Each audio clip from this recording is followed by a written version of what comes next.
Ahora sí. Bueno, para los que se acaban de unir en YouTube, siendo la noche, la mañana, cualquier día, en cualquier momento del espacio, del globo, yo estaba hablando en realidad, pueden participar, de la independencia de Estados Unidos y su importancia.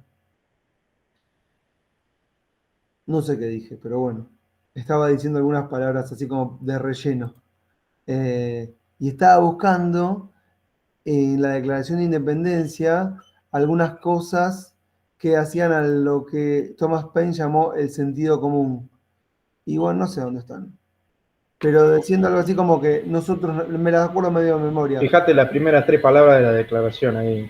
No, We the empieza people. diciendo, cuando el curso de los acontecimientos humanos hace necesario para un pueblo disolver los vínculos políticos que lo han ligado a otro y tomar entre las naciones de la tierra el puesto separado e igual a que las leyes de la naturaleza y el Dios de esa naturaleza le dan derecho, un justo respeto a los juicios de la humanidad exige que declare las causas que lo impulsan a la separación. Así empieza en Congreso el 4 de julio de 1776. Pero no dice eso que es lo más importante, que es que nacemos libres e iguales y que la finalidad es perseguir la, la felicidad y cosas parecidas. Este, pero bueno, no lo encuentro ahora. Era obvio que no lo iba a encontrar. Bueno, no importa. Ahí está. Resolvemos que estas colonias son y deben ser por derecho estados libres e independientes que quedan libres de toda lealtad a la corona británica. No, no era esto lo que quería leer, que cagada.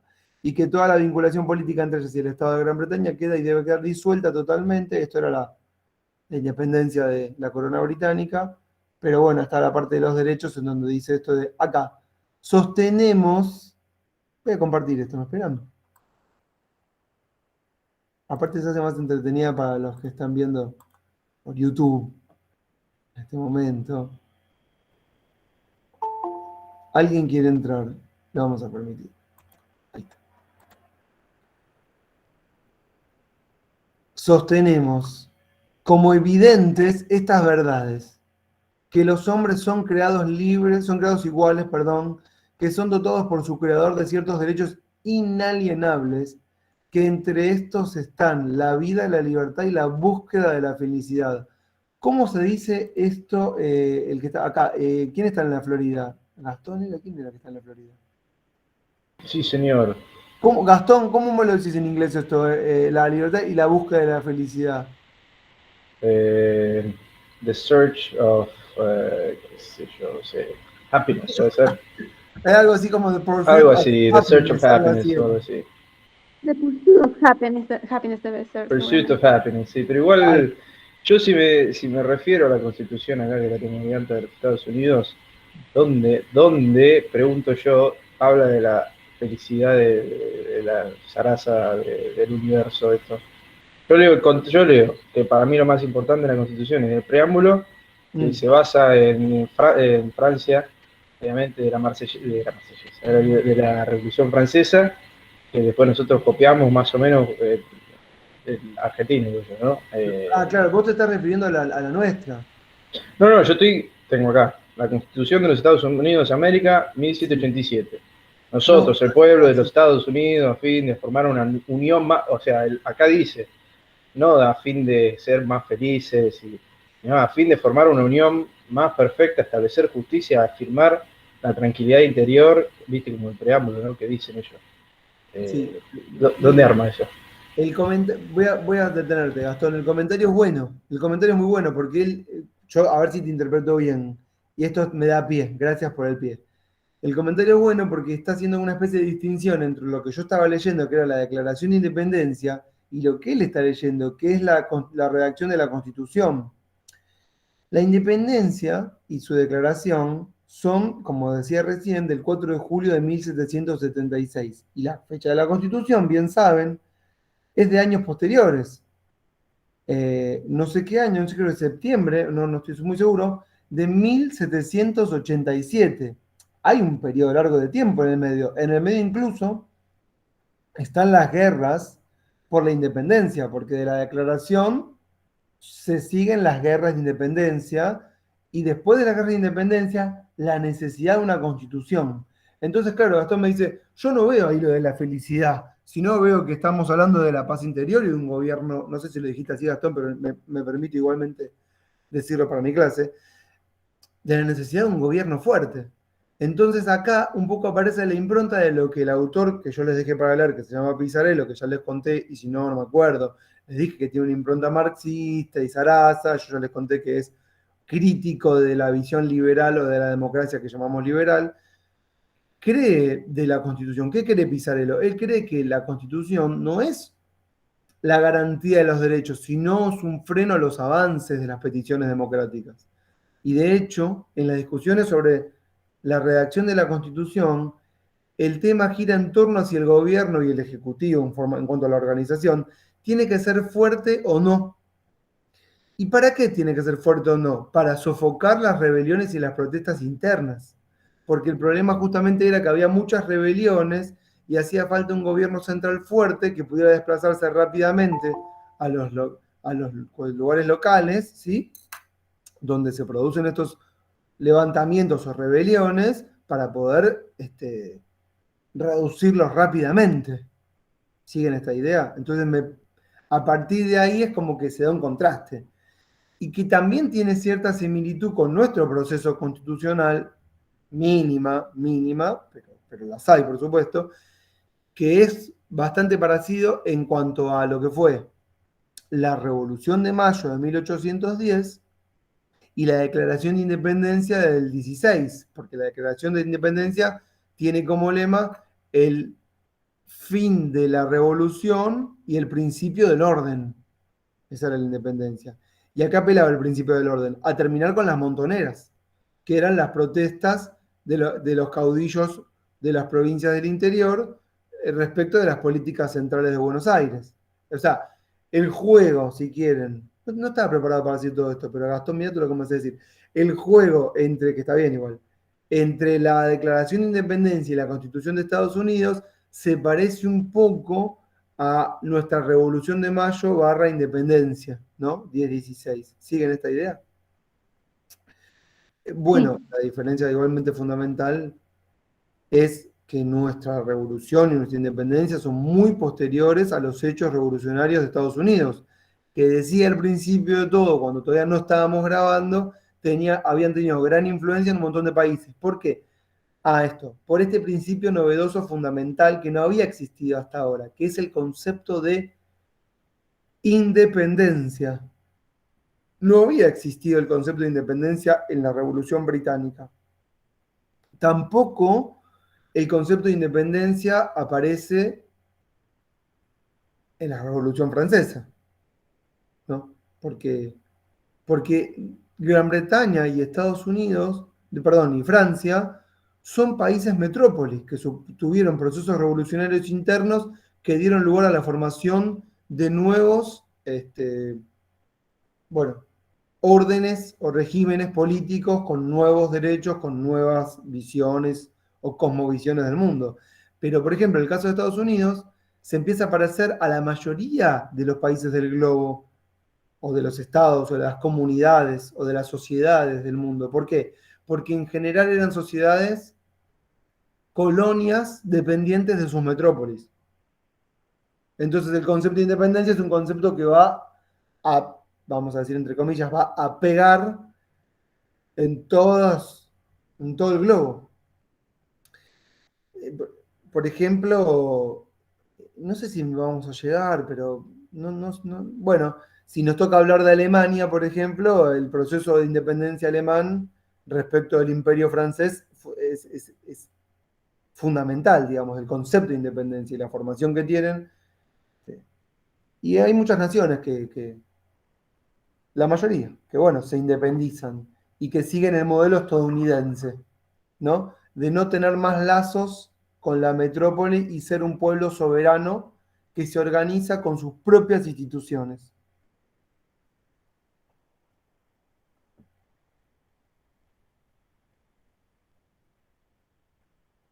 ¿Cómo arranca El proceso, bueno, arranca de lo que dejamos la última vez que nos vimos, que fue la expulsión de aquellos que se quedan sin tierras, ¿sí? En Europa, en el norte, en Estados Unidos, en Gran Bretaña, o los que pierden en las revoluciones de Gran Bretaña y que tienen que emigrar, y migran a América, ¿sí? Y forman las colonias en toda la costa este, ¿cierto? Que estábamos viendo antes ahí en el mapa. Esto ocurre en el periodo 1650, si quieren, o sea, el establecimiento de todos los barquitos que van llegando y van armando las colonias. Ah, incluso ahí tiene ya algunos mitos fundadores, ¿no? Como el famoso Mayflower, el barco que llega a Virginia en 1607. ¿Mm? 104 hombres llegan a una bahía, la bahía de Chesapeake Bay, cerca del río, o arriba del río James, no sé dónde está el río James, y nombran a esa ciudad Jamestown. Y ahí arrancan. Y el Mayflower, les decía, llega en el año 1620 a Virginia. ¿Por qué menciono esto? Bueno, es un periodo en que llegan muchos barcos y van formando las colonias. Pero acá va a aparecer el momento épico, el mito fundador, que es el momento en que esta gente que está dentro del barco eh, se siente que está en una especie de estado de naturaleza. ¿Por qué? Porque está lejos de la jurisdicción de la corona británica, ¿no? Este, si pueden poner las cámaras, pongan, porque la verdad que tengo tan pocos. No sé qué estarán pensando, se habrán ido a comer, pero bueno. No veo la hora que vuelvan las clases presenciales, así los veo a todos y todas. Me tienen que soportar. Está re lejos Buenos Aires, profe. Oye, Yo ahí estoy prendiendo la luz, esperando un segundito, ¿eh? está bien, Gastón, vos ya sé, ya me participaste bastante y te agradezco, pero bien. Eh, Después nos contás, Gastón, si hace calor ahí en la Florida. ¿En qué parte estás de la Florida? Estoy todo re quemado, hace un calor de morirse acá, es peor que, no sé, es terrible. Yo sé que Espérame que prendo las luces porque no veo un comino, no veo. mi hermana, por ejemplo, vive en Aventura. Ah, Y, está acá cerca, sí, está acá cerca. y se caga de calor, y yo me acuerdo. La verdad que se sufre mucho el clima. Si vos le sacás el aire Qué acondicionado. gana de sufrir así, ¿eh? No, pero vos ya te decía algo. Si vos le sacás a Miami el aire acondicionado a la Florida, pierde la magia. Es como que todos se derriten. Sí, la verdad que sí, yo la verdad que la paso mal. Cada vez que prende, lo pronto que prende el aire del palo, entonces peor todavía. No descansan los aires acondicionados ahí. No, los que no descansamos somos nosotros, porque nos colgábamos enfermando, terrible. Así que, peor ahora con el tema del COVID. Así que Bueno, Es una gripeciña, Gastón. es una dirección, totalmente, sí, sí. bueno, sigo. Entonces les decía que en 1620 llegan bueno, un barco que se llama Mayflower eh, a Virginia, se desvía del lugar original, se siente que está en otra jurisdicción fuera de lo que sería el ámbito de aplicación de la autoridad de la corona británica, y entonces deciden ahí redactar una especie de contrato social, ¿sí? El Mayflower Compact, que iba a ser como una especie de plataforma, ¿sí? Que iba a sentar las bases del futuro gobierno, eh, basado únicamente en el consenso de los gobernados, ¿sí? A través de un gobierno creado por ellos mismos en este contrato. Ustedes tienen que acordarse que este momento es el momento de dentro de las escuelas de pensamiento, la escuela contractualista. Son muchos los contractualistas, ya me imagino que habrán visto la escuela contractualista en alguna clase, no sé, pero esta idea de el nuevo pacto, pacto de sujeción o nuevo contrato, para salir del estado de la naturaleza y de inseguridad, según la concepción jovesiana, también de guerra, y pasar a un estado social con leyes civiles, ¿sí? Que aseguren la propiedad o que garanticen la propiedad privada, ¿sí? O la seguridad de la propiedad privada y también la vida, ¿correcto? De hecho, en Virginia se va a instalar, y este es un concepto, hay cositas que le voy viendo que resalten porque es lo que les va dando el marco troncal. Se instala en 1619 por primera vez una casa de representantes, la Casa de Representantes de la Burguesía de Virginia, que es como una especie de primera asamblea que representa a los colonos de ese estado, ¿sí? Y es importante porque todas las colonias van a tener sus casas de representantes de la burguesía local. Y esto le empieza a dar cuerpo a un gobierno democrático de los colonos en una especie de parlamento que se autoorganiza y que si bien sigue siendo leal a la corona, con el tiempo poco a poco va a ir dejando de serlo para ir afianzando también una idea de gobierno independiente, madurando lo que va a ser la futura revolución, ¿me entienden? O sea, es imposible que haya que se dé un proceso revolucionario independentista sin una práctica de la democracia y una práctica del autogobierno. Y eso se fue dando durante 150 años, lo que permitió después robustecer, bueno, no solo las ideas, que son fundamentales, el mito, que es fundamental, sino la materialidad, es una combinación. ¿A qué me refiero con materialidad?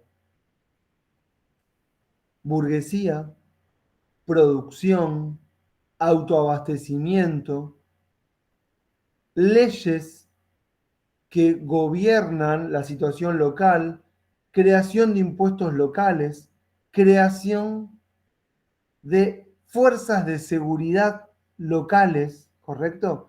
Y dinámicas locales que empiezan a alejar completamente lo que pasa en las colonias respecto de la autoridad británica que está a 5.000 kilómetros de distancia y que poco le importa lo que pasa allí. ¿Siguen este razonamiento? Es fundamental porque sin todo este conjunto de elementos es imposible la revolución, la independencia, la gesta patriótica, las guerras. No es un hecho instantáneo de un día para el otro, no se les ocurrió de un día para el otro hacer una independencia.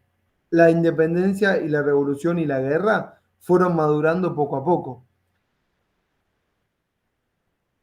Bueno, entonces, esto es casi manual de la revolución. Mito épico tiene que haber siempre. Lo que hoy llamamos relato, todas las fuerzas políticas tienen que tener uno, ¿correcto? Sin un relato es muy difícil movilizar, ¿no? Y sin movilización es imposible hacer cualquier cosa.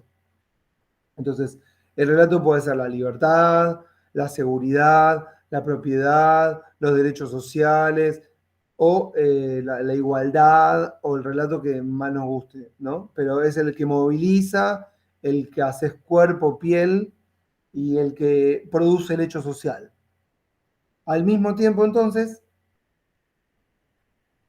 gobierno local. ¿Qué tenía de característica fundamental los gobiernos locales de Estados Unidos diferente de lo que pasaba en Europa? Bueno, eran clases las dirigentes, ¿no? económicamente homogéneas y religiosamente también. Esto es también un elemento muy importante. ¿Por qué? Porque no puede haber un tipo que se llame Thomas Paine que escriba un libro de common sense, el sentido común, sin compartir, sin que ese sentido común esté compartido por la mayoría. Era el sentido común de los propietarios de tierras y esclavos, protestantes, puritanos, separatistas, pero motivados en la revuelta luterana que vimos, no sé en qué clase, ¿sí? Eh, alejados de la corona católica absolutista y, escuchen esto, sin estratificación social, es fundamental, sin estratificación social, porque el motivo fundamental de las revoluciones en Europa era justamente terminar con los títulos nobiliarios.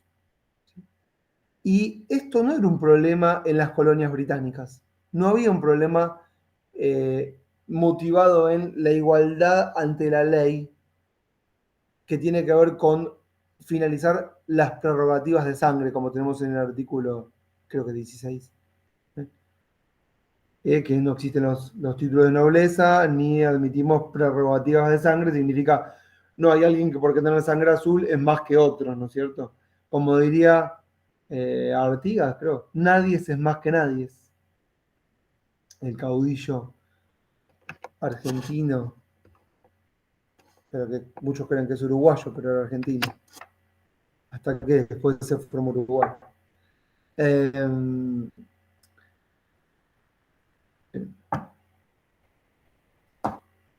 Bueno, entonces, homogeneidad, sin títulos nobiliarios, clases medias, protestantes, propietarias de, después van a venir las divisiones internas, pero a priori, propietarias de tierras, propietarias de esclavos, ¿sí? Y amos y señores en las fábricas, que también las había, incipientes, pero había, ¿no es cierto? O sea, Estados Unidos estaba destinado a ser una gran potencia. Entre 1750 y 1730 y 1750, la población de las colonias crece, qué sé yo, de 1 millón a 2 millones de personas. O sea, es exponencial el crecimiento de la industria, de la población, de la legislación, de la representación y, por supuesto, la circulación de las ideas.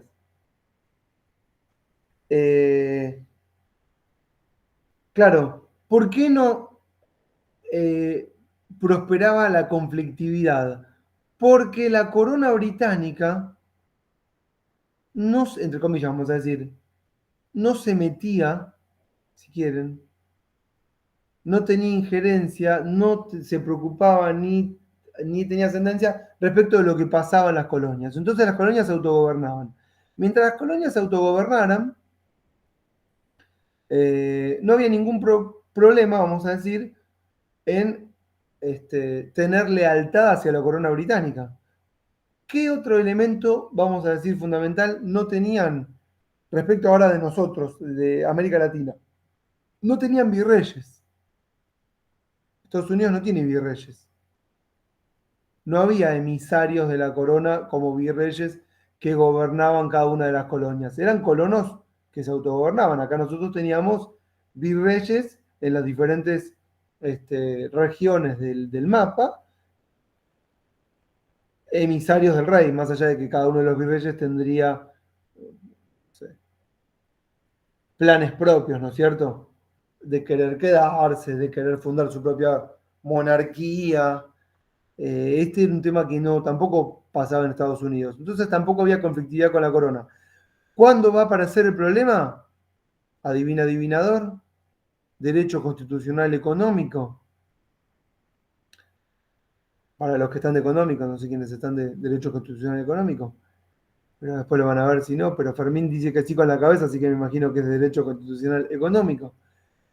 ¿Cuál va a ser el gran problema? La mecha, así es, que enciende la pólvora o la pólvora que enciende la mecha. No importa. De impuestos. Cuando Claro. Estados Unidos no quiso seguir pagando impuestos, ahí se pudrió todo. Cuando la corona británica, necesitada de recaudar más porque el Estado se encontraba en una situación deficitaria producto de una abultada deuda externa, ¿sí? Decide imponer gravámenes a los colonos. Porque claro, ¿qué pasaba? Por ejemplo, un, un- un habitante de la metrópoli pagaba 20 veces más lo que pagaba un colono. Por ejemplo, si uno pagaba 20 chelines, uno pagaba un chelín.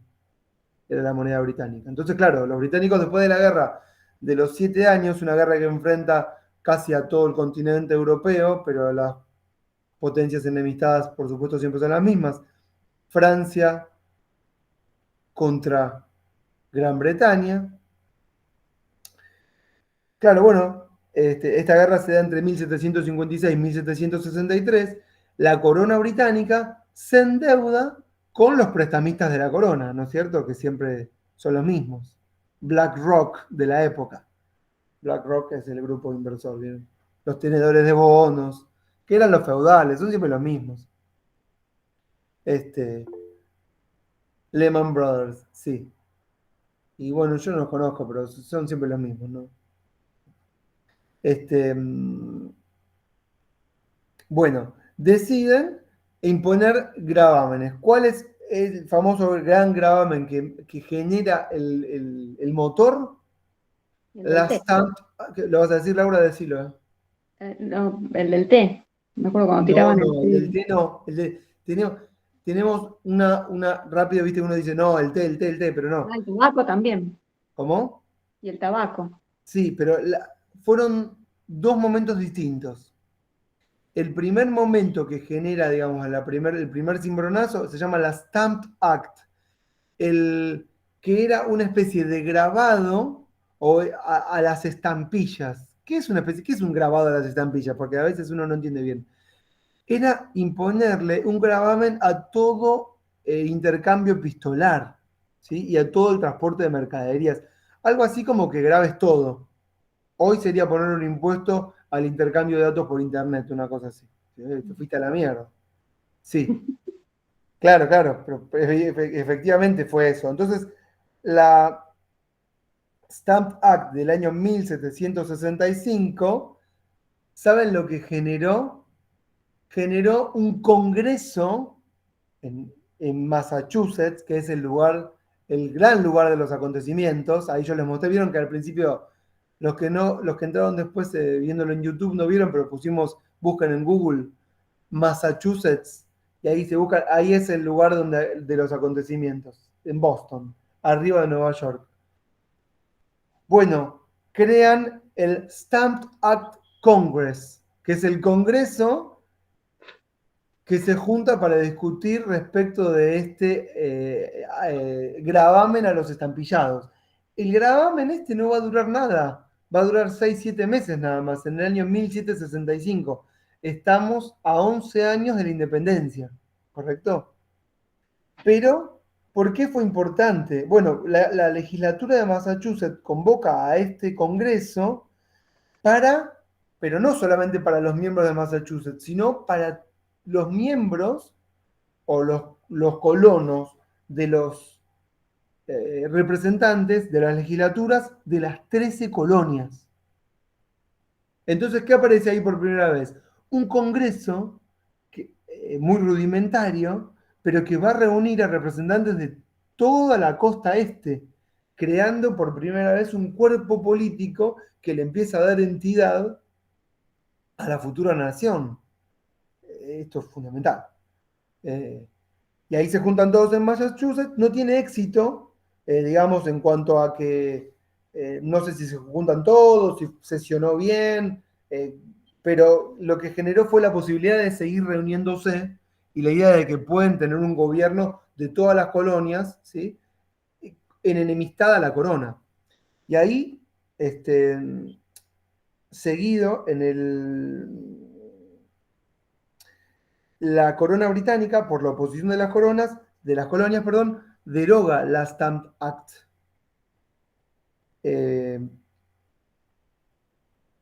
A partir de ahí empiezan a construirse los mitos que van a ser, como les diría, las banderas de la independencia. ¿Cuáles son? O sea, ¿qué hay detrás de la independencia y el autogobierno? Bueno, lo que hay detrás, que vamos a poner una bandera y la vamos a colgar antes de que empiece el partido, es, ya me imagino cuando vieron los preparativos para el partido que va a empezar, que sería como la guerra, y van colgando las banderas, cada uno de los estados pone a Edo presente, yo me acuerdo de las de Boca cuando iba a la cancha, ¿no?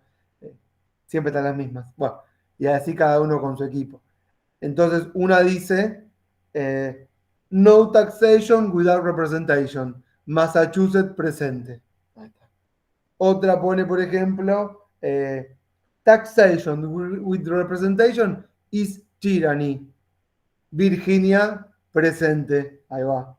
Entonces se va armando el estadio. ¿Qué son todos? Estos son los momentos, estos son los lemas, o digamos, las banderas de la independencia. ¿Cuáles son?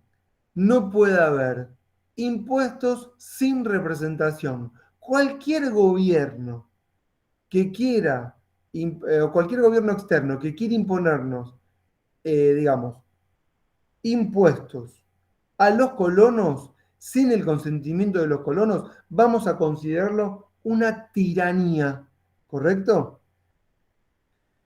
Y entonces es importante porque para darle sustento a la clase, a veces yo digo, che, ¿cuándo hablo de derecho constitucional económico? Todo el tiempo, pero si tengo que decir un momento importante es este, porque el derecho constitucional es eminentemente un derecho constitucional económico de propiedad, ¿correcto? De asegurar la propiedad y de garantizar que los impuestos que se paguen a los propietarios tienen que ser los impuestos que los propietarios decían que van a pagar. Que este no era ni más ni menos que el lema del Parlamento británico, ¿correcto? Contra la corona.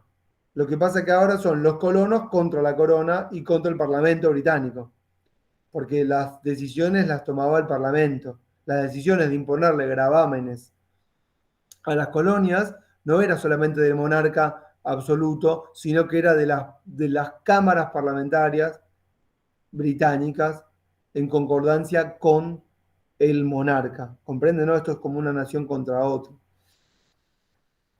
Bueno, en el año 1760, no tengo la fecha, pero seguidito, 66-67, la corona, desesperada, dicta otra medida que en realidad es bastante redundante, no declara nada, pero se llama la Declaratory Act, en donde declaran que los únicos encargados de recaudar los impuestos de las colonias son la metrópoli y nadie más, queriendo impedir de alguna manera que los colonos tengan su propio sistema de recaudación impositiva.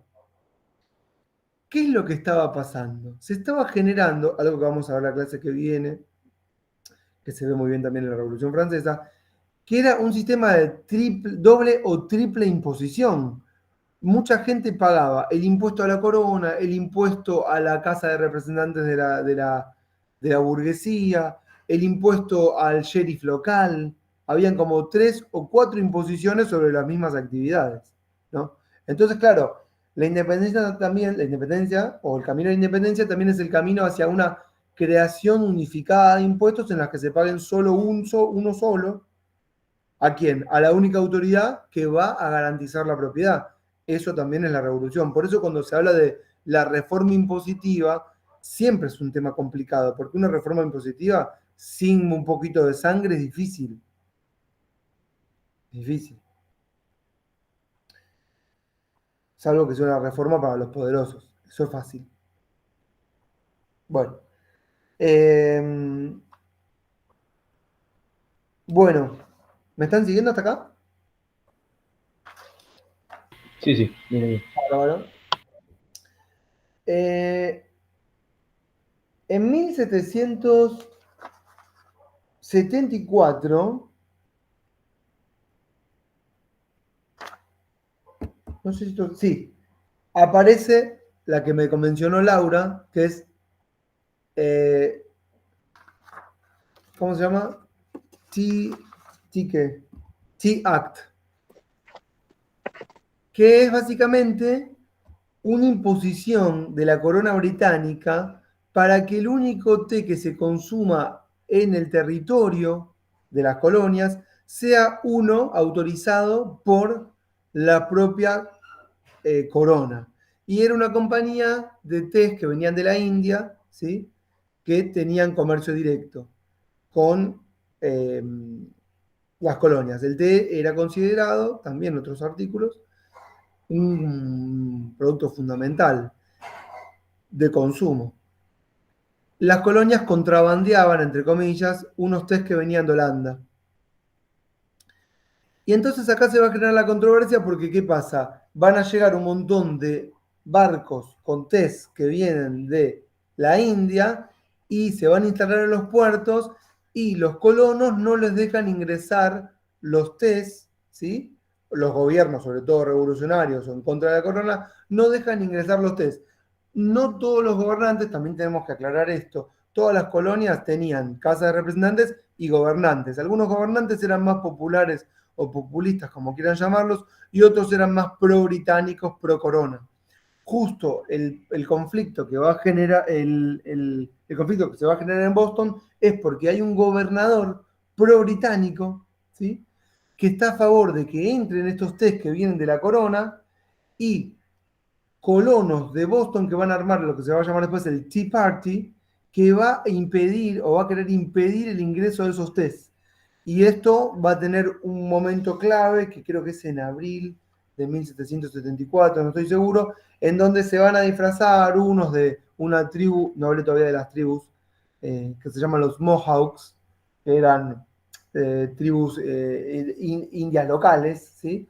Y van a tirar los tés al mar, no permitir, en las costas que estaban ahí aparcados en las costas del puerto, y esto va a generar, bueno, algo que ya se venía evidenciando, que es el conflicto armado. A partir del conflicto de los tés, ya les conté que el primer congreso había sido, o rudimentario congreso, en 1765 por el estampillado. Bueno, en 1774 se va a organizar ya por primera vez, pero oficialmente, lo que para nosotros sería la primera junta. Pero ellos no lo llamaron la primera junta, lo llamaron el primer Congreso Continental de Delegados de las Colonias. No sé si lo tenían esto como dato histórico fundamental. No sé si todo esto que estoy contando lo saben o no tienen la más remota idea de lo que estoy contando. No, sí, sí. Hay gatitos que no, como por ejemplo este último, pero la mayoría de los actos yo ya los conocía. Bueno, los números, yo de eso sí tengo bastante conocimiento. Bueno, Gastón sí, y los demás nada, ¿no? Sí, una idea tengo. Aproveché un Bien, poco la cuarentena para estudiar todas esas cosas. ¿tuviste bien, Tomás? Por- Igual lo estudié a Asimov, no era muy así profundo, pero sirvió. Estoy No, está bueno, porque no sé, yo como vengo hablando y no me dicen nada, yo no sé si saben todo y estoy hablando al pedo, eso quiero decir. A eso me refería. ¿O no? Yo de Derecho, por ejemplo, de la Facultad de Derecho, no o sea que tenía la del té y todo eso, pero no los años precisos y cómo se conformaba todo, no. Pero sí sabía la del té y la estampilla. Guarda, tampoco esto no significa ser la clase pro yankee, vamos a estudiarla. A mí me interesa, digamos, rescatar los elementos de acá, como de la Revolución Británica, como que vamos a ver la francesa la vez que viene, los elementos que son las ideas fundamentales para el resto de los países occidentales, ¿entienden? Esa es la idea, porque muchas cosas después se van a replicar parecidas. Por ejemplo, me acuerdo leyendo la biografía del Dorrego, que el tipo estuvo 3 años en Baltimore. Esa no la sabía nadie. Lo echan porque era muy revoltoso acá. Y claro, se habrán nutrido de todas estas cosas. Y así, ¿cuántos habrán viajado? Volvían y traían ideas locas como, che, armemos una asamblea o cosas así. Bueno, entonces decía, en este periodo que va de 1760 a 1774, que se arma el primer Congreso Continental de Delegados de las Colonias para rechazar la TIAC, ya se habían formado, aunque no con la regularidad que uno puede pretender y con la eficiencia, ejércitos propios de los colonos americanos, conformados por los trabajadores y los esclavos de las colonias, ¿sí? Y si bien andrajosos, mal alimentados, sin uniformes, ¿sí? Sin una convicción clara, fueron armando en cada una de las colonias ejércitos propios. Algo así como que ya todos sabían que se venía una guerra, no era una cuestión espontánea, a esto me quiero referir. Entonces, cuando se arma el primer Congreso Continental, lo que deciden ahí es juntarse de vuelta. ¿En aras de qué? Y en aras de declarar la independencia. Pero por supuesto sabían que una declaración de independencia tiene consecuencias. La consecuencia es la guerra, ¿no es cierto? Porque no es que la independencia es gratis, la independencia provoca directamente la guerra. Entonces, los británicos, ya advertidos de esta situación, empiezan a poner bases militares, lo digo así porque yo podía haber dicho flotas británicas, pero quiero que se entienda bien el nombre, bases militares, en los puertos de las colonias para poner cierto orden ante el desmadre que se está generando, y el desmadre significa falta de autoridad a la corona británica, ¿sí? Falta de lealtad. Y ustedes ahí pueden entender por qué después Estados Unidos pone bases militares en todo el planeta. ¿Por qué? Si no se te desmadra el control. Esto es propio de cualquier potencia mundial. China debe tener, no sé si China tiene, no, China no, pero Rusia sí tiene sus bases, ¿no es cierto? En todo lo que son sus China también. China también, por eso no quería aventurarme. No, Sí, no quería sé. meter una acá también. ¿Cómo decís? Hay una en Neuquén acá abajo. Sí. ¿De China? Sí. Tremendo.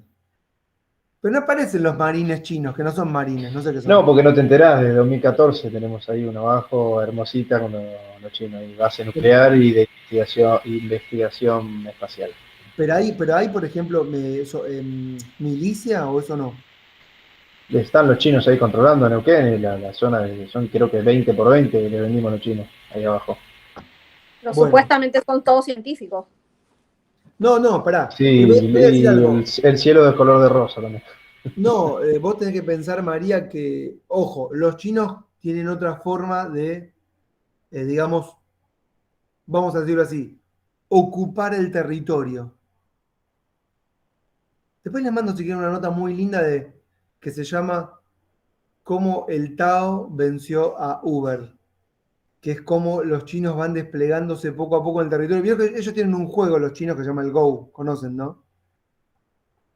Que es un tablero con todas fichitas iguales. Y la idea es ir ocupando los espacios poco a poco. Los chinos son así. Ellos van sopesando, y cuando tienen esto que es interesantísimo, no tienen líderes heroicos los chinos. Ustedes vieron que no hay como el gran líder chino como George Washington, o no sé, nosotros tenemos, no sé. No tienen la heroica.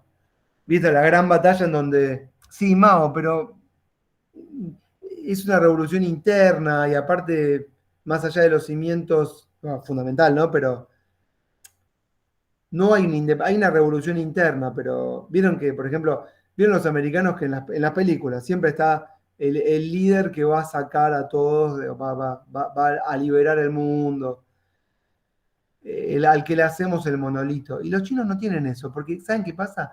Ellos van sopesando. Y cuando ven que ya tienen vencido al rival, ese es en ese momento en el que atacan. Y la victoria casi que es arrolladora, porque con un soplido ya está. Si ellos no saben que van a ganar, ellos se retiran del territorio. ¿Entienden, no? Pero lo van ocupando lentamente. Nos De llevan manera como tal de que 5.000 no años de tienen- ventaja. ¿Cómo? Nos llevan como 5.000 años de ventaja. Claro, a mí me hace acordar, yo viví toda la era Bianchi en Boca, yendo a la cancha, entonces claro, le criticaban que jugaba mal, pero ganaba siempre 4-0. Iba 2-0 y planchaba el partido. Y dice, ¿pero qué pasa? Pasa que tenía todo el juego dominado desde el principio. No te das cuenta, no era vistoso, y eso eran los chinos, ¿no?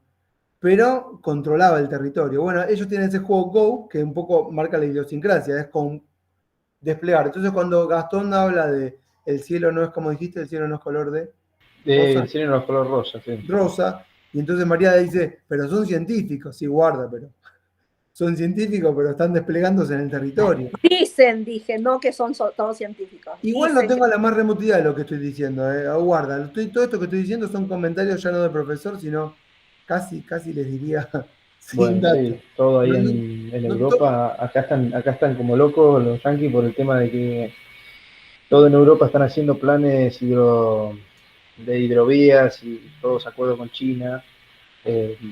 Obviamente es créditos a 100 años, así como nosotros con el FMI, pero ellos con China directamente. Y están como locos los yanquis, porque que obviamente quedan todos atrapados, los países no van a poder pagarlo y son pollos. Pero sí, así como decís vos, es de poquito, de poquito, de poquito. Y con respecto a los héroes, sí, tiene algunos, pero el problema es que nosotros no conocemos porque obviamente 5.000 años, decir que George Washington tenemos 100 años, 120, 150. Pero si vos te vas, yo decir que hago de taekwondo y algunos de los chinos, de los héroes chinos, como por ejemplo Bao Zeng, que fue uno muy importante para la creación de Corea, te lo nombran siempre. Que era un chino que también fue ayudante en Corea del Sur para crear a la zona sur y norcoreana, que fue uno de los independentistas luego, o el fundador del movimiento independentista, imagínate, 600 antes después de Cristo.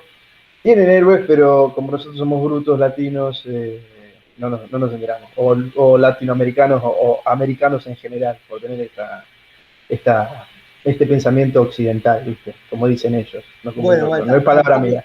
Me gusta de los héroes, pero tampoco brutos. Cada uno, cada uno No es palabra mía. Yo hablo porque yo hablo con mucha gente de allá y me joden diciéndome eso, que los americanos, o el pensamiento occidental, como todo occidente, que son todos así. Así como nosotros decimos así, como cualquier estereotipo que podemos llegar a decir, ellos nos dicen de nosotros también, son iguales, no. Pero No, eso está clarísimo. Hay que meterse acá en las singularidades. Bueno, sigo. Gracias, Gastón. ¿A qué venía? Ah, claro, a que ya lentamente iban formando sus ejércitos, ¿correcto? Y entonces era por ese motivo que los británicos, después del Tea Act y de la rebelión del Tea Party, mandan flotas permanentes para recomponer el orden en territorio americano. Y de hecho, ahí no lo voy a explicar, tampoco es que lo sé tanto, pero hay un jueguito con Quebec. Vieron que Quebec hoy ya no es parte de Estados Unidos, pero era otra de las colonias, que era colonia británica, a la que era pro-británica, a la que Gran Bretaña le daba bastantes más concesiones y había un cierto recelo, leyes diferentes para uno y para otro, para las colonias y para Quebec. En 1775 hay dos batallas fundamentales. Una, la batalla de Lexington, tanto no sé ahí. Pero en ese contexto se desarrolla el segundo Congreso Continental. Ahí se decide encargarle a Thomas Jefferson la redacción de lo que va a ser la Declaración de Independencia, que finalmente va a tener lugar al año siguiente, en 1776. En conjunto con esta Declaración de Independencia que estábamos leyendo al principio, bueno, es que va a sobrevenir la guerra. La guerra es entre los ejércitos de los colonos y los ejércitos británicos. Un poco lo que le pasó en la guerra a Gran Bretaña era que no fue una guerra en un solo territorio acotado, sino que fueron muchos enfrentamientos a lo largo de las 13 colonias que hicieron que los ejércitos británicos a 5.000 kilómetros de distancia, con poca capacidad para aprovisionar a sus flotas, perdiera tiempo en pequeñas batallas desgastándose, ¿no es cierto? Entonces eso poco a poco fue robusteciendo a los ejércitos americanos que contaron, vamos a decirlo, con la ayuda fundamental de el gobierno francés, del gobierno, ¿qué estamos? Antes de la revolución, del gobierno de la monarquía absoluta en Francia, ¿correcto? Que seguía con la, digamos, enemistado con Gran Bretaña, y también contaron, no tanto con ejércitos, pero sí con moneda fuerte, oro, cargamentos de oro que venían de México y de Cuba. ¿Para qué? Era moneda fuerte que necesitaban en Estados Unidos para que la burguesía proveyera a los ejércitos que defendían a las colonias contra el gobierno británico. Y ese fue aporte de la corona española, ¿correcto? Que también en ese momento estaba enemistada con Gran Bretaña, sobre todo por lo que era la Florida, que los españoles la consideraban propia. La Florida Blanca había dicho antes, creo que así la llamaban. Y bueno, esas fueron dos ayudas fundamentales para lo que iba a ser después la victoria, no sé en qué año, creo que es 1780 y pico, no sé, 86, 85, donde finalmente la victoria pero yo no sé cuál es, esto lo desconozco, la batalla final, si es que hay una batalla final en donde se termina la guerra. Yorktown. Georgetown. Yorktown, Bueno. como Nueva York, pero solo York. Ah, sí, lo leí. Bueno, lo leí, pasa que no tengo todo en la cabeza, pero bueno. Pero toda esta guerra de independencia duró unos 10 años más o menos, ¿no? Porque conjuntamente con la finalización de la guerra, va a sobrevenir el debate sobre la Constitución. Hay un evento importante que resalta a Pisarello, que es una revolución que se da en Massachusetts, que se llama... Esperen, ¿lo tienen de Pisarello en el texto? Ya que estoy aprovecho y les digo, el texto de Pisarello de Estados Unidos empieza en la página 66, que se llama La Constitución Americana, estoy leyendo, y el temor a la tiranía de las mayorías, así lo tituló Pisarello en la síntesis que hace, ¿no? Página 66. Y que resalta en la página 70 una rebelión en Massachusetts en el año 1786, que se llama la rebelión de Shay, Shay, era un ex militar que había peleado en las batallas de la independencia, y la quiero destacar porque fue una rebelión de pequeños propietarios y también trabajadores, pero pequeños propietarios terratenientes de pequeñas tierras, todos endeudados, ¿sí? Endeudados y con el gobierno local de Massachusetts, pero perdón. Endeudados por problemas de sequía, por falta de bienes, ellos producían, no habían podido acceder a los bienes necesarios y toman créditos que después no pueden pagar. O sea, endeudados con grandes prestamistas, vamos a decir, ¿no? Y al mismo tiempo, el gobierno de Massachusetts les quiere cobrar altos impuestos por problemas, digamos, dentro del Estado. Entonces, este señor Shay va a encabezar una rebelión que pide, esto es lo que me quiero destacar, terminar con las deudas, que a mí me parece fundamental, me parece más revolucionario. Más que la igualdad y la mar en coche, terminar con las deudas, porque las deudas es un problema que vamos acarreando todos desde tiempos inmemoriales y que más allá de que van pasando las revoluciones, las deudas siguen quedando. Y es una forma, como recién ahí Gastón mencionaba lo de los créditos a 100 años, tanto o de los chinos por las hidrovías o de Estados Unidos y el FMI, es una forma de sujeción y sometimiento tener a la población endeudada. Ustedes saben, sobre todo por la creencia en la moneda en la que se da el préstamo, ¿no? También muchas veces las revoluciones surgen porque uno descree de la moneda en la que están hechos los pactos. Bueno, esta rebelión no terminó con una masacre como acostumbraban a hacer las rebeliones de la Europa medieval. Creo que hay solamente 2 decapitados, que son 2 de los líderes, pero la mayoría son amnistiados. y liberados, pero hay unas tensiones entre el habeas corpus, que sí, que no, por las deudas, las prisiones, y lo destaco porque lo que se va a debatir después en 1787 en la creación de la Constitución es, por un lado, la necesidad de un gobierno fuerte, ¿correcto? ¿Para qué? Y para más rápido, como decíamos al principio de la clase, más rápido poder sofocar las protestas y las rebeliones internas. La necesidad de un gobierno central, federal fuerte, sin tanto, vamos a decir, gobierno autónomo de las colonias. Bueno, igualmente Estados Unidos tiene un federalismo muy fuerte. Cuando digo federalismo muy fuerte, me refiero a que los estados federales, cada uno es muy fuerte. Es muy distinto a lo que pasa en Argentina, ¿no? Que es un gobierno prácticamente central y unitario. Pero también, después de la rebelión, lo que sobrevino fueron, ¿cómo se llama cuando hacemos cuando el gobierno necesita recaudar? Moratorias, rebaja de impuestos, ¿sí? Y leyes más laxas para los propietarios porque no podían salir de la situación.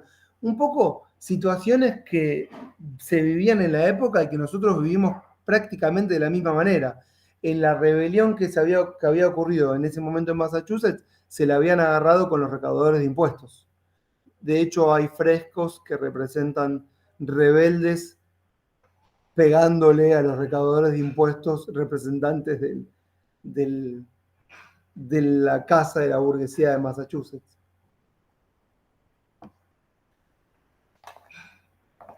¿Sí o no? ¿Estamos?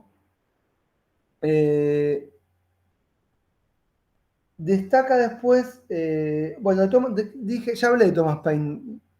Fue el intelectual, fue importante porque creo que esto tal vez no lo destaqué. El texto de Thomas Paine, que fue uno de los grandes intelectuales, si no el más importante, se llamaba Sentido Común, y en ese texto él establece lo que son los valores fundamentales de la independencia de la Constitución, la libertad, pero sobre todo la idea de que todos no somos iguales ante la ley, ¿sí? Un poco recepta las ideas de John Locke, que habíamos, no sé si vimos, creo que sí, que mencionamos, sobre el segundo ensayo sobre el gobierno civil, que era los cimientos intelectuales de la filosofía liberal en Gran Bretaña. Y Thomas Paine va a tener la virtud de redactar este texto que se llama Sentido Común en un lenguaje accesible para la mayoría de la gente que estaba alfabetizada. No todos estaban alfabetizados, pero yo les diría, según todos los textos que leí, que la mayoría de la gente alfabetizada, por no decir casi todos, habían leído o tenían conocimiento de los contenidos del texto de Thomas Paine, con lo cual estas ideas eran compartidas por la casi totalidad de aquellos que habían protagonizado los hechos revolucionarios. Entonces es importante destacarlo porque ustedes tienen que ahí, esto los demuestra cómo es fundamental que una idea se haga piel en la mayoría de la población para que después triunfe un hecho revolucionario. Si no, es imposible. Y había utilizado una terminología, digamos, simple, de una lectura simple, citando algunos fragmentos de la Biblia, haciendo un recorrido desde el principio. Bueno, ¿qué resalta Pisarello que es un detalle fundamental? Bueno, lo que él resalta es quiénes son los redactores de la Constitución. Y esto lo tienen escrito en la página 71 del texto de Pisarello, tomado de un tipo que se llama Charles Baird, un autor que investiga, digamos, los orígenes económicos o una interpretación económica de la Constitución americana. Un texto del año 1986, y de ahí Pisarello extrae este fragmento que voy a leer de la página 71, si lo tienen a mano, pónganselo. Como bien entrevió Byrd, el movimiento que dio origen a la Convención de Filadelfia, en Filadelfia es el lugar en donde se redacta la Constitución, es una de las colonias, está creo que abajo o arriba de Washington, creo que abajo. Virginia, Filadelfia, Washington, Nueva York, Boston, creo que es así. Sí, debe ser así. Bueno, después lo buscan en el mapa, pero hasta ahí es donde Rocky sube los escalones. ¿Vieron Rocky? Y adentro creo que es el Museo de la Independencia. O sea que está bueno, si van ahí a Filadelfia, estaría bueno ir, debe ser re lindo, yo no fui. Hacen la de Rocky y después entran y se hacen el recorrido. Bueno, entonces dice Bert o Pisarello, el movimiento que dio origen a la Convención de Filadelfia fue, a diferencia del que se originó en la Declaración de Independencia, claramente conservador. Esto es lo que les mencionaba cuando hicimos el comentario con Castor al principio de la tensión que podía existir entre, por un lado, la Declaración de Independencia, con una idea, y por otro lado, la Constitución, con una totalmente distinta, porque habiéndose concedido el propósito fundamental, que es la independencia y que el gobierno, futuro gobierno americano, es el único que puede decidir cuáles son los impuestos, la idea es no continuar con la democratización hacia todos, sino que conservar los privilegios de pocos. Y esto es lo que viene ahora. El propósito de la Constitución, dice Pisarello, era asegurar un gobierno fuerte, de hecho es lo que esto aparece entre los debates entre los federalistas y los antifederalistas, que neutralizara las amenazas internas al orden económico, frenando las tendencias democráticas o democratizantes. Esto es, para Pisarello, según Bert, el motivo fundamental de la redacción de la Constitución, ¿sí? Bert estudió el trasfondo económico y las ideas políticas de los 55 hombres que sesionaron a puertas cerradas en Filadelfia. O sea, dos datos. Uno, ¿cuántos eran los constituyentes? 55 personas. Todos, ahora vamos a destacarlos. Y lo que tiene interesante el autor es que trabajó sobre la bibliografía de cada uno de esos 55, que está bueno porque eso te da la pauta de cómo puede venir la mano sabiendo cómo es cada uno de los 55 constituyentes. Y solamente nos deja una frase. Descubrió Bert que la mayoría de ellos, de los 55 convencionales, eran abogados de profesión, así que eligieron bien. Digo la carrera, ¿no? Si es que quieren ser ricas y ricos. Aunque no sé si les va a ir a todos bien. Espero que sí. Ricos en cuanto a tierras, esclavos, fábricas y comercio marítimo. ¿Por qué lo leo así tan detalladamente? Y repito, tierras, esclavos, fábricas y comercio marítimo. Porque ustedes de ahí, de esos 4 elementos, pueden sacar cuáles son las corporaciones de alguna manera, o los sectores dominantes que están a cargo de la redacción de las instituciones que después vamos a llamar de todos. A propósito digo todos porque todavía no participaban las mujeres. ¿Qué semblante puede llegar a tener? Bueno, la idea era asegurar estas propiedades, ¿no? Cuando digo asegurar estas propiedades, voy a repetirlo por si alguno y algunas están desprevenidos. Nos referimos al hecho que trabajamos con el proceso británico. Si yo me voy a desposeer de las armas, no todos estaban de acuerdo en esto en Estados Unidos. Una de las grandes discusiones era si podíamos o no podíamos portar armas para defender la propiedad. La idea de un gobierno central es que monopolice la fuerza física y al mismo tiempo nos garantice la propiedad a cambio de un único impuesto. En ese intercambio contractual, con estas pautas, podemos decir, está la base del gobierno. Una fuerza única, con el monopolio legítimo, pero que tiene como misión fundamental garantizar la vida y la propiedad. Y por propiedad metemos tierras, esclavos, fábricas y, bueno, acá lo que dice acá es comercio marítimo, son los comerciantes, ¿sí? Importadores, exportadores. La mitad de los constituyentes, 55 serían 28, 29, habían prestado dinero a cambio de intereses, es decir, todos eran prestamistas, es decir, no creo que estén muy interesados en declarar el fin de las deudas. De hecho, nadie lo hizo hasta ahora, ¿no? Eso siempre lo menciono, está en la película debe estar en muchas, pero bueno, en una es el Club de la Pelea. Si la vieron o no la vieron. La idea ahí era justamente, bueno, derribar los edificios de las tarjetas de créditos que tenían los archivos de las deudas y si arranquemos de cero. Es revolucionario. Y 5 de los 55 tenían bonos del gobierno. Yo acá no sé a qué gobierno se refiere, si es el gobierno británico o algún gobierno de los colonos, esto no lo tengo claro. Tengo como deuda pendiente, bueno, por supuesto, leer este trabajo de Charles Baird, una interpretación económica de la Constitución de Estados Unidos, debe ser fascinante. Me quedan 10 minutos, no terminé, tengo muchas cosas más para decir, esperen. Pero yo con el que estoy es con ya se los mostré. Ya se los mostré, ¿no? Se llama, está en francés, pero no importa, Una historia popular de los Estados Unidos, de uno que también cita a Pizarello, que se llama Howard Zinn. Es un autor riquísimo que va trabajando sobre las revoluciones populares que van dando cimientos, digamos, bueno, al ideario. Arranca en 1492. Así que en realidad estos días estuve con los esclavos, ni lo mencioné todo esto. Las carabelas, los esclavos. Pero bueno, me va a quedar para otra vez lo menciono la vez que viene. Unas apostillas más. En 1765, vuelvo para atrás, perdón, pero para lo que viene, en estos 10 minutos, creo que es la de Rhode Island. Rhode Island era otra de las colonias, está ahí, es muy chiquitita, pegadita a Nueva York.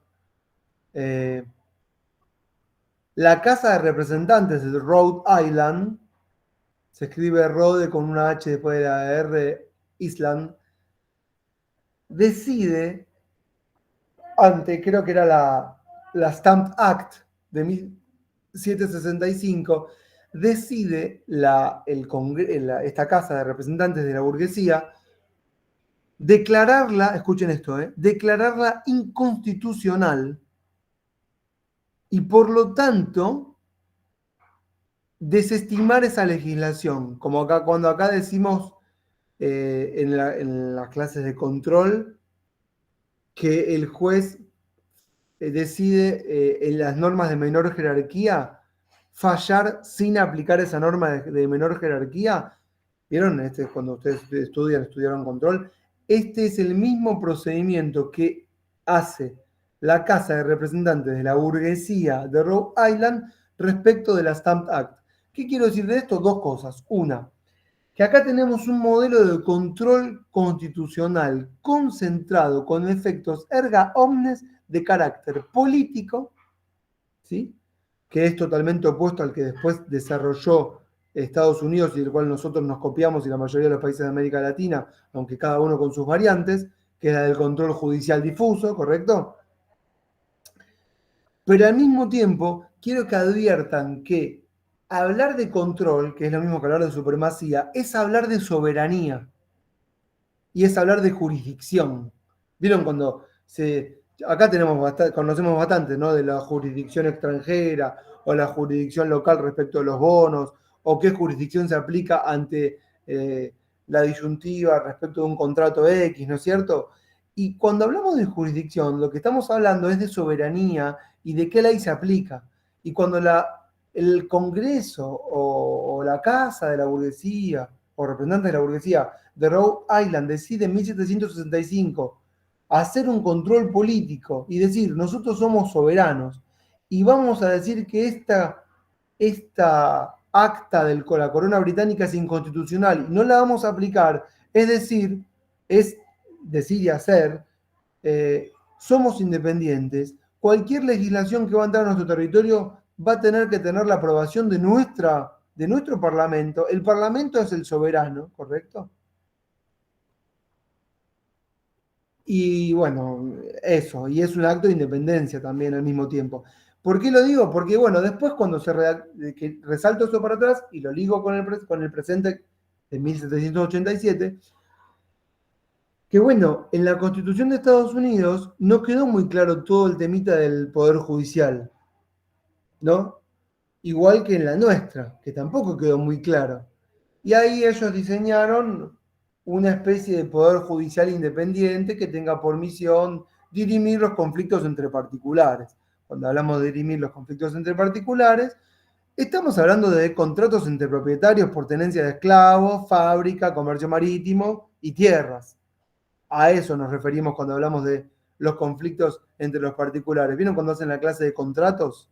Son esos contratos. Son contratos entre propietarios, es un derecho, el sentido común y los códigos son de propietarios para propietarios. No lo digo en un sentido peyorativo, era como estaban construidos los cimientos de estas naciones. Así funcionaba y ese es el espíritu. Y aparece el Poder Judicial con un rol, vamos a decir, bastante poco claro. Bueno, la idea era justamente dirimir conflictos entre propietarios por contratos de compraventa de lo que sea.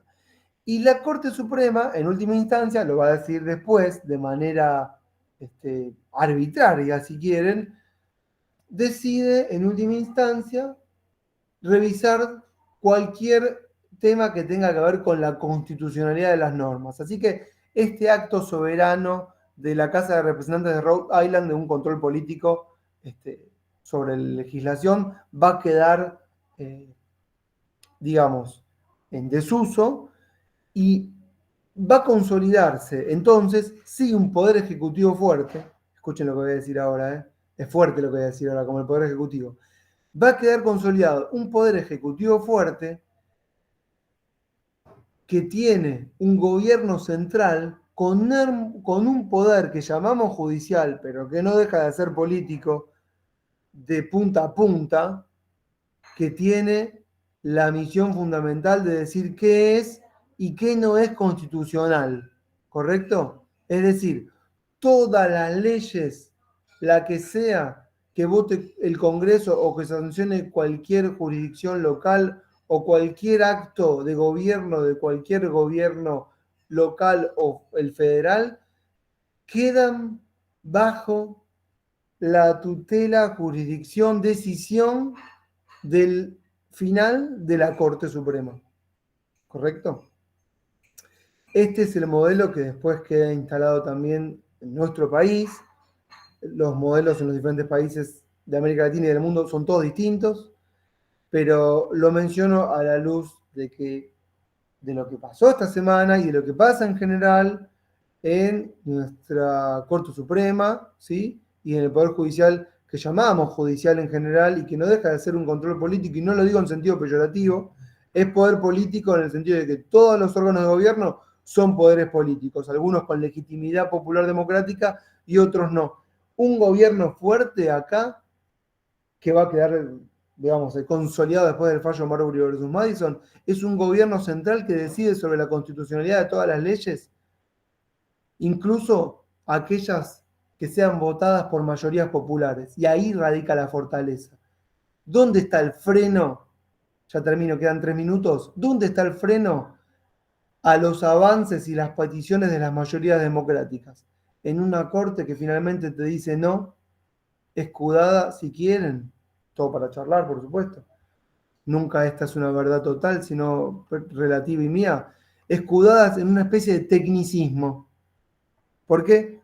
Porque las cuestiones judiciales aparecen como cuestiones técnicas, como cuestiones tribunalicias, pero no dejan de ser cuestiones que yo pienso son políticas, ¿sí? Y que deberían estar de alguna manera sometidas también a la voluntad popular de alguna forma, porque no son muy democráticas. No sé si, esto sí podrían llegar a serlo republicanas o no, pero no muy democráticas. Después podemos distinguir entre democrático y republicano, no es lo mismo, no es lo mismo. Lo charlamos toda otra clase, porque no hay más tiempo, son 9:30. Salvo que me quieran decir lo que quieran, pues no quiero tener las últimas palabras.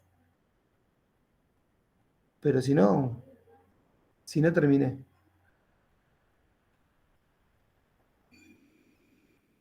¿No? Bajé toda la línea que pude y después me voy a comer. Bueno, a mí no me llegó la línea, así que yo sigo pensando lo mismo. Está muy Lo mismo bien. que antes. Está muy bien, está muy bien. Incólume. No, no. Yo digo así a propósito porque no quiero que piensen que lo que yo digo son verdades. Son mis No, puntos de mirá, vista. yo soy como Batman ahí en la segunda que dice soy un objeto inamovible que se encuentra con una, no sé cómo era la del Guasón, bueno, esa soy yo soy Un Batman. fuerza imparable. Gracias, Tomás, muchas gracias. Sí, yo no. Bueno, Pero bueno, cada uno pero acá todavía estamos en un país libre, todavía, así que claro, y justamente porque es libre, la idea es que lean y que si tienen cosas nuevas para aportarme, a mí me encanta, porque me gusta leer cosas nuevas. Este, me fascina. Digamos que yo siempre digo lo mismo, las clases son para mí, los usos de interlocutores. Y cuando me dicen cosas nuevas me gusta porque me voy nutriendo. ¿Sabes la cantidad de cosas que yo incorporé de otros alumnos y alumnas que me fueron diciendo y que después incorporé como textos? De hecho, una de las cosas que leí es un alumno que me hizo un trabajo, que estuvo bien. Bueno, listo, dejo grabada la clase, no sé cuándo nos vemos de vuelta, la vez que viene vamos a trabajar la Revolución Francesa. 2 semanas, ¿no? 2 semanas, creo. Ah, Sí. después de parcial. listo. Bueno, que ¿Cómo? anden todas, y no sé, ¿El muchachos, qué? No, ¿Cómo? ¿Después de qué? ¿Pero quién dijo no estoy con parcial? Ayala. que anden Dijo todas parcial. y todos muy bien, igual, ¿Parcial? pueden irse ¿Qué? yendo, hagan lo que quieran, sean felices. ¿Sí? Gracias. Nos vemos pronto, Gracias. muy amables Para que todos. voy a faenar al que dijo parcial, a ver dónde se fue. A ver. No, eso déjamelo a mí, Gastón. Ahí vamos, entonces. A la cortadora.